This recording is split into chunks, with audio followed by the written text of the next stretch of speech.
Hello, कैसे हो आप सब। आज हम फिर से आ चुके हैं एक नई वीडियो के साथ और इस वीडियो में हम एक्सप्लेन करेंगे अटैक ऑन टाइटन का फाइनल सीजन। और मैं इतने दिन कहाँ था इस बारे में हम अगली वीडियो में बात करेंगे। तो अभी हम इस वीडियो को ज़्यादा लंबा ना करते हुए बकवास को यहाँ पे बंद करते हैं और वीडियो को जल्द से जल्द शुरू करते हैं।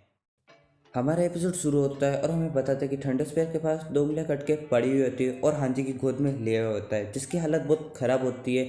और हमें बताते हैं थोड़ी दूर एक टाइटन में से स्टीम निकल रही होती है और कुछ येगरिस्ट उसके खड़े होकर वहाँ पे निगरानी दे रहे होते हैं। और तभी यहाँ पे फॉल्क आता है और वो कहता है, कैप्टन लीवी, मुझे ये नहीं पता कि सब कैसे हुआ, पर हमारे रास्ते का सबसे बड़ा कांटा अब हट चुका है। तभी उसके पास खड़ा बंदा कहता है कि श्योरिटी के लिए मैं इसके सर में एक होल कर देता हूँ। और तभी हांजी कहती है कि ये मर चुका है क्योंकि इसके चेहरे के पास एक थंडरस्पेयर फटा था। इसकी बाहर के चाहे कैसी भी हो, पर यह अंदर से मर रहा है। और तभी उस टाइटन में से बहुत स्टीम निकल रही होती है और सब जने उसको देख रहे होते हैं। और फोल्क कहता है कि क्या ये मर रहा है, तो हांजी कहती है कि नहीं।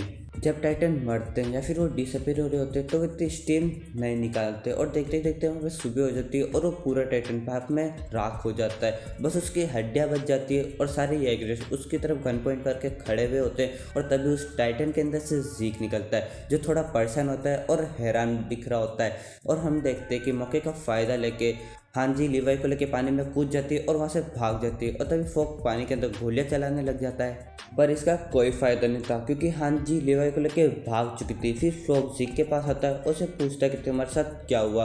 तो जिक कहता है कि मुझे नहीं पता, पर एक अजीब सी लड़की मिट्टी से मेरे शरीर को आकार दे रही थी और मैं एक बहुत ही अलग जगह पे था और मुझे ऐसा लग रहा था कि मैं सदियों से यहाँ पे ही हूँ। और फिर एकदम से सब कुछ बदल गया और मुझे लगता है कि वो बात था। फिर फ्लोक जिक से पूछता है कि यहाँ पे 30 स्काउट के मेंबर थे जिन्हें तुमने टाइटन ने बदल दिया था, अब वो कहाँ है। तो जिक कहता है कि वो सब यहाँ से चले गए और अब हमें भी यहाँ से जाना चाहिए। फिर जिक सोचता है कि हमें जल्द से जल्द आगे बढ़ना होगा। Erin My hands steady, I feel ready, but my legs heavy, I don't get it. How come I haven't hit it already? Still working, I'm still learning, I'm still searching, finally earning something, finally turning something called a profit. If I hear you talking shit, don't get caught in it. I'll be popping off and hit your ass, dropping all your shit. Yeah, I promise this. फिर हम देखते हैं कि एरन Titan में transform हो रहा होता है और नीचे जेल के अंदर आर्मिन, मिकासा और बाकी सब जने इस हलचल को महसूस कर रहे होते हैं। और आर्मिन कहता है कि सब शुरू हो चुका है, टाइटन ने मूव करना स्टार्ट कर दिया है। और ऊपर पिग गैलियड से कह रही होती है कि मुझे पता था कि ये सब इतना आसान नहीं हो सकता है। फिर गाबी पिग से कहती है कि आपने हमें धोखा नहीं दिया। तो पिग कहती है क्या तुम्हें सच्ची में लगा था कि मैं अपने साथियों को धोखा दूंगी, पर गाबी कहती है कि आपने तो कहा था कि मार्ले में कोई फ्यूचर नहीं है। तो पिक कहती है कि ऊपर देखो, मैं मार्ले पे ट्रस्ट नहीं करती, मैं अपने साथियों पे ट्रस्ट करती हूँ। और ऊपर एयरशिप में मगध अपने साथियों से कह रहा होता है कि ये रहा फाउंटेन टाइटन और हमें इसे यहाँ पे ख़त्म करना होगा।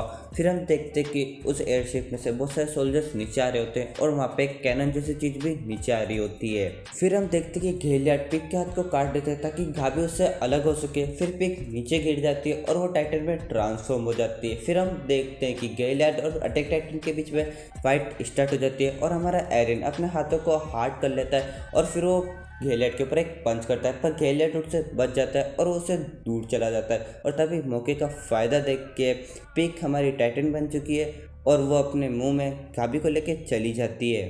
फिर एरिन एयरशिप की तरफ देखता है और कहता है कि मुझे लगा नहीं था कि मार्ले इतनी जल्दी अटैक करेगा, उन्हें बहुत कम पता था और उन्हें ये रिस्क नहीं लेना चाहिए था। और तभी एरिन को कोई आवाज़ लगाता है और कहता है कि तुम्हें जल्दी से जल्दी ये टाइटन बॉडी छोड़नी होगी और तुम्हें छुपना होगा ताकि तुम अंडरग्राउंड होके अपनी वॉर हैमर टाइटन एबिलिटी का इस्तेमाल कर सको।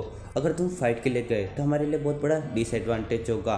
पर एरिन उसकी एक नहीं सुनता है और वो सीधा फाइट के लिए उतर जाता है। और वो ऊपर राइनर को देखता है जो बाकी सोल्जर्स के साथ नीचे आ रहा होता है और उसके हाथ में कट लगा होता है और फिर वो टाइटन में ट्रांसफॉर्म हो रहा होता है। फिर एरिन सोचता है कि मार्ले से ये बेवकूफ़ी तुम्हारे सिवाय और कोई नहीं करा सकता है। फिर हम देखते हैं कि दोनों जानी दुश्मन एक दूसरे के आमने सामने होते हैं और दोनों लड़ाई के लिए तैयार हो जाते हैं। फिर हम देखते हैं गाबी को जो कह रही होती है कि राइनर भी यहाँ पे आए हैं।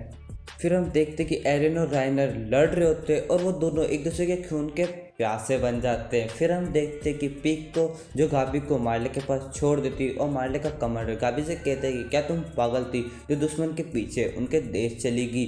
तो गाबी उनसे सॉरी कहती है। फिर कोल्ट गाबी से पूछता है कि फैल्को कहाँ है। तो गाबी कहती है कि वो अभी भी उसी बिल्डिंग में, क्योंकि उसके मुंह में जिक का थोड़ा सा स्पाइनल फ्लूइड चला गया था, इसलिए वो वहाँ पे ही है। जो सुन के कोल्ट और मगध शॉक हो जाते हैं। फिर गाबी कहती है कि वहाँ पे 300 और ऐसे सैनिक हैं जिन्होंने फैल्को की तरह वो जिक का स्पाइनल फ्लूइड पिया है, और 500 और सैनिक के जो हमारे दुश्मन के हैं। फिर मगध कहता है कि हम सब यहाँ पे राइनर के भरोसे पे आए हैं, क्या हमारा दुश्मन फाउंटेन टाइटन को यूज़ कर सकता है। तो पीक कहते हैं कि मुझे नहीं पता, पर फाउंटेन टाइटन उनका ट्रम्प कार्ड है।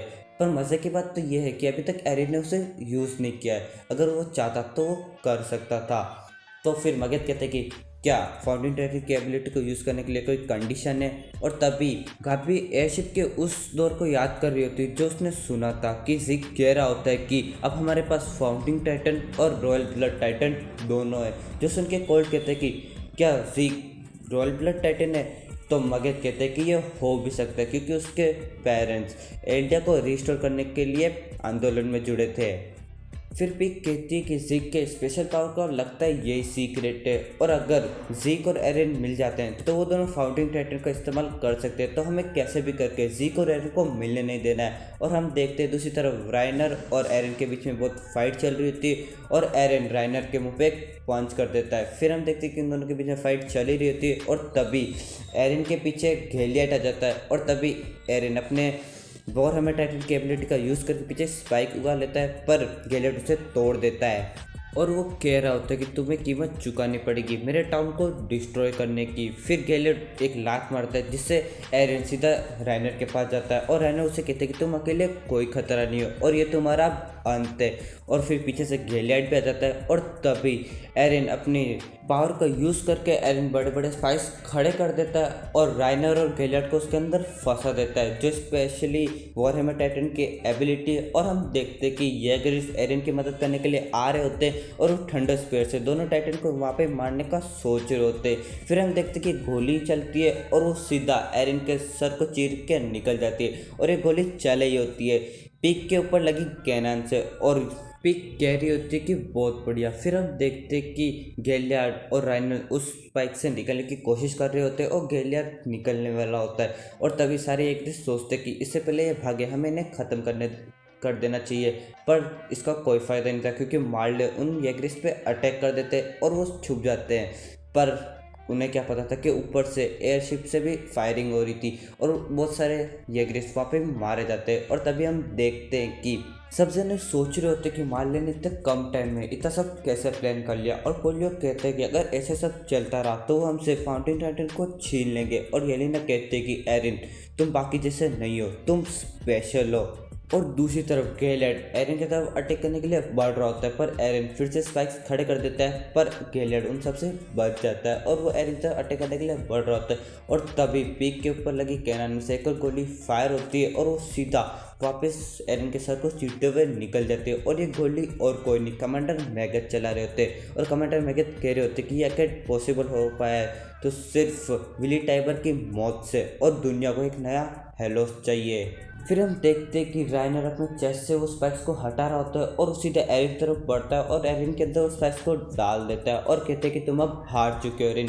फिर हम दूसरी तरफ देखते हैं कि पोलियो जेल की चाबी लेके उनको छुड़ाने के लिए जा रहा होता है और उनसे कह रहा होता है कि मार्ले ने हम पे अटैक कर लिया है और तुम्हें एरिन की मदद करनी होगी, अगर ऐसा तुमने नहीं किया तो वो मार्ले वाले हमसे फाउंटेन टाइटन को छीन लेंगे। फिर कोनी ओनियो की गर्दन पकड़ कहता है कि ये तुम्हारी लड़ाई है और हम एरिन की मदद भला क्यों करें, ताकि हम हमारी पूरी रेस बच्चे पैदा न कर पाए। और मैं धोखा खा के बिल्कुल तंग आ गया हूँ, तो इस बार तो मैं तुम पे भरोसा बिल्कुल भी नहीं करूँगा।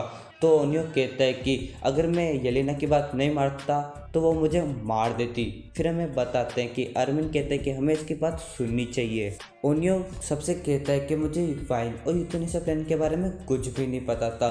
और तभी एक बंदा कहता है कि ये सच कह रहा है क्योंकि घेलियाट ने हमें मना किया था किसी को भी इस प्लान के बारे में बताने के लिए। फिर हमें बताते हैं कि कोनियो कहता है कि हम पैराडाइज आइलैंड आए ताकि हम पैराडाइज आइलैंड को डेवलप कर सकें और साथ मिलकर मार्ले को हरा सकें। और हम कभी भी नहीं चाहते थे कि तुम बच्चे पैदा ना कर पाओ, क्योंकि हमें पता है कि इस आइलैंड का भविष्य है, इन आइलैंड के बच्चों का एक भविष्य है। तो क्या तुम उस पर विश्वास करते हो? तो आर्मिन कहता है कि मैं तुम पे विश्वास करता हूँ। जिन कहता है कि मैं भी तुम पे विश्वास करता हूँ, पर अगर हमने एरिन और ज़ीक की मदद की तो हम में से कोई भी बच्चा पैदा नहीं कर पाएगा। तो उन्हें कहते हैं कि हम उन्हें रोकेंगे, पर अगर हमने अभी उन्हें नहीं रोका तो इस आइलैंड का बहुत बुरा हाल हो जाएगा। तो कोनी कहता है कि तो अब हम क्या करें? तो उन्हें कहते हैं कि हमें उनको थोड़ा सा रमलिंग का नमूना दिखाना ही होगा।